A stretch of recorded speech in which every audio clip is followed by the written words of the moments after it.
नमस्कार, आप देख रहे हैं भारतवर्ष न्यूज। इस वक्त एमपी के इंदौर से खबर है। मुख्यमंत्री मोहन यादव ने कहा, डॉक्टर भीमराव अंबेडकर ने सर्वहारा वर्ग की समानता के लिए आरक्षण लागू कराया।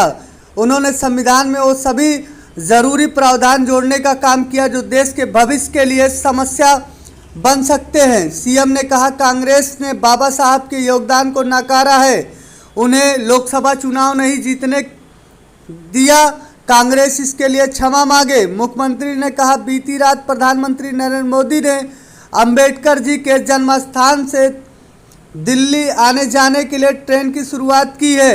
हमारी सरकार ने भी अंबेडकर जी के सिद्धांत अपनाते हुए सर्वहारा वर्ग के लिए कई योजनाएं बनाई है। सीएम संविधान निर्माता और भारत रत्न बाबा साहेब अंबेडकर की जन्मस्थली महू पहुँचे। यहाँ उन्होंने डॉक्टर अंबेडकर की 134वीं जयंती पर उनकी प्रतिमा पर माल्यार्पण किया। उधर भोपाल में बोर्ड ऑफिस चौराहे पर स्थापित अंबेडकर प्रतिमा पर माल्यार्पण करने के लिए लगातार लोग पहुँच रहे हैं।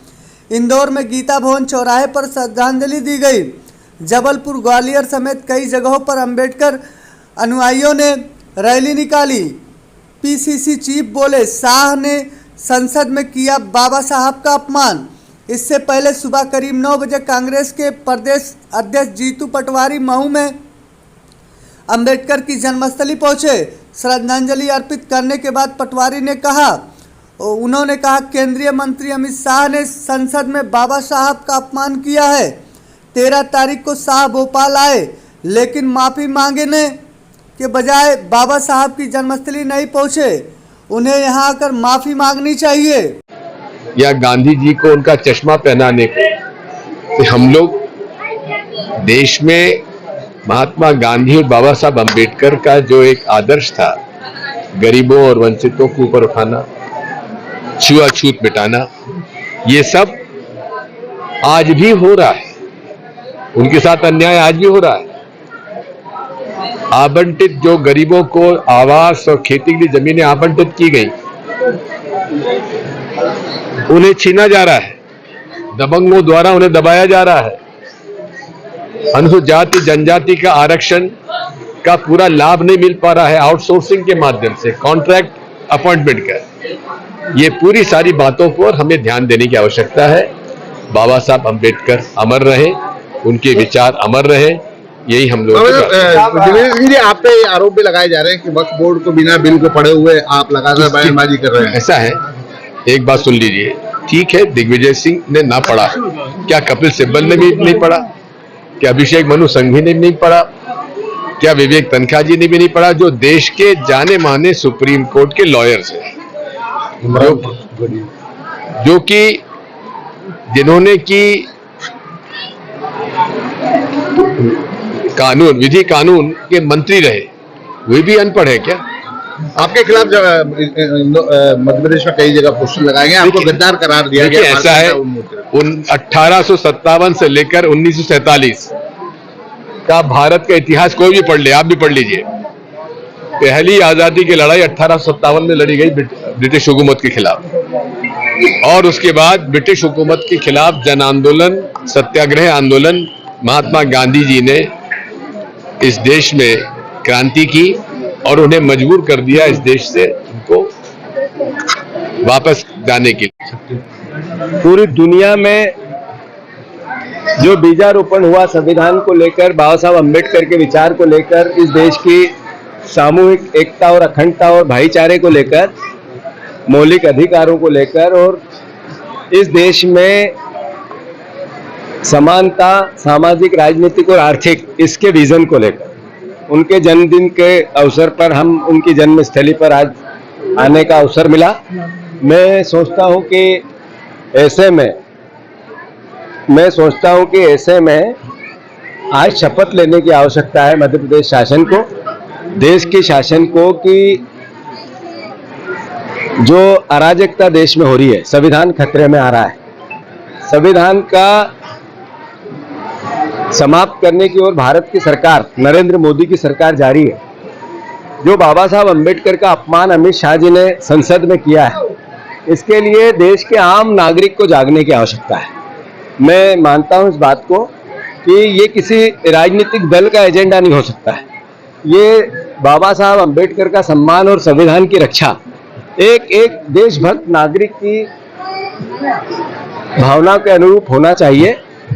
संविधान बचेगा तभी देश बचेगा। अगर आप संविधान की रक्षा नहीं कर सकते हैं तो देश खतरे में। मैं मानता हूं इस बात को कि भारतीय जनता पार्टी ने किस तरीके से संविधान का उल्लंघन अलग अलग तरीके से कर रहे हैं। एक हमारी सरकार थी मनमोहन सिंह जी की, कांग्रेस की, बाबा साहब अम्बेडकर की पार्टी की। बाबा साहब अम्बेडकर ने जब संविधान का निर्माण किया तब कांग्रेस पार्टी के साथ मिलकर किया। तो मैं समझता हूं कि उन्होंने जो कानून लेके आए वो भोजन का अधिकार यानी सबको भोजन मिलना चाहिए, ये अधिकार है हर नागरिक का, हर बच्चे का। फिर हम लाए शिक्षा का अधिकार, सबको शिक्षा मिलनी चाहिए। फिर हम लाए स्वास्थ्य का अधिकार, फिर हम लाए लोग बहुरीवाल चले, बाकी लोग ये लोग चलो आप इधर जाओ।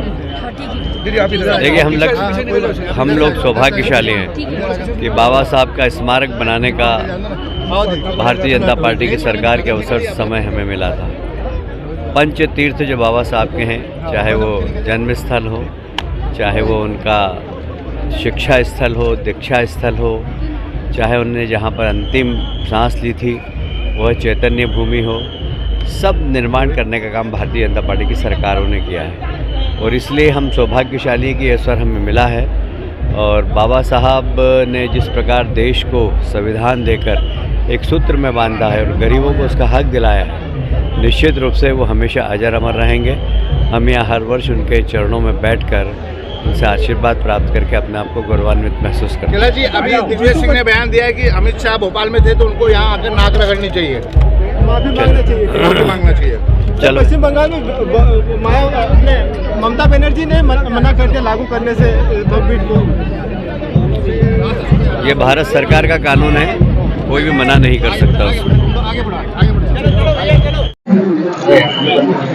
महू डॉक्टर भीमराव अंबेडकर जी की जन्मस्थली और ये खास करके एक ऐसे महापुरुष का जन्म हुआ इस स्थान पर जिसने पूरे भारतवर्ष के सामाजिक समीकरण में समता, बंधुत्व, एकता, भाईचारे के लिए एक अलग प्रकार से जीवन जीते हुए आज़ादी के पहले से ही समाज में आने वाली भविष्य की चुनौतियों को समझ करके सामाजिक एकता में जिनने बड़ा योगदान दिया, ऐसे डॉक्टर भीमराव अंबेडकर जी, जिनकी कई प्रकार की उपलब्धियां समाज आज भी स्मरण करते अपने आप को गौरवान्वित होता है।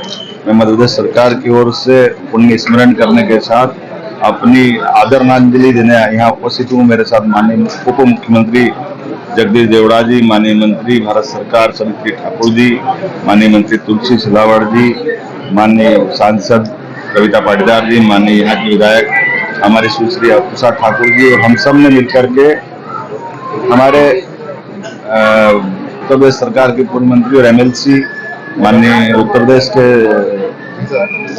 सम्मानित नेता हमारे प्रभारी डॉक्टर महेंद्र सिंह जी और हम सब मिलकर के आज यहाँ बाबा साहब को स्मरण करने आए, उनके योगदान को स्मरण करने आए, और समाज सदैव उनसे जो उनने योगदान दिया उसको स्मरण करेगा। मैं एक बार फिर इस महू के स्थान के लिए जितना जो बन पड़े सरकार सब करने को तैयार है। मुझे इस बात की प्रसन्नता है, 2 दिन पहले ही हमने किसानों के लिए खास करके दूध उत्पादन के मामले में किसानों की आय बढ़े, गरीबों को काम मिले, महिलाओं को रोजगार मिले, युवाओं को दूध उत्पादन में जोड़ने के लिए डॉक्टर भीमराव अंबेडकर के नाम पर दूध उत्पादन की एक बड़ी योजना उनके नाम पे घोषित की। मुझे इस बात की भी प्रसन्नता कि बीती रात ही हमारे यशस्वी प्रधानमंत्री की सरकार के द्वारा माननीय नरेंद्र मोदी जी की भावना के अनुसार कल यहाँ से रेलगाड़ी